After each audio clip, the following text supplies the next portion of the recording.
Ayun na nga mga idol, uwian na naman. Natapos na naman yung 12 hours duty natin. Kasabay nga pala natin si Yasa Yasa, yung naka-Honda Beat. Gago! Ayun na nga mga idol, andito na kami sa Commonwealth. At siyempre para iwas huli tayo, dito lang tayo sa motorcycle lane dumaan.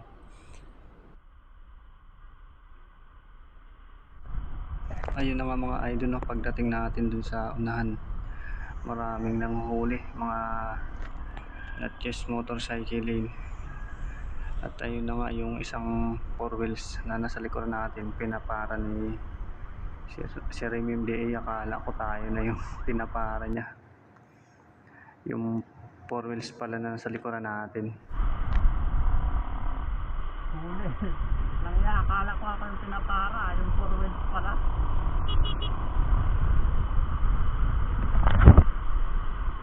Ano talaga, kapag aanin ka ng MMDA.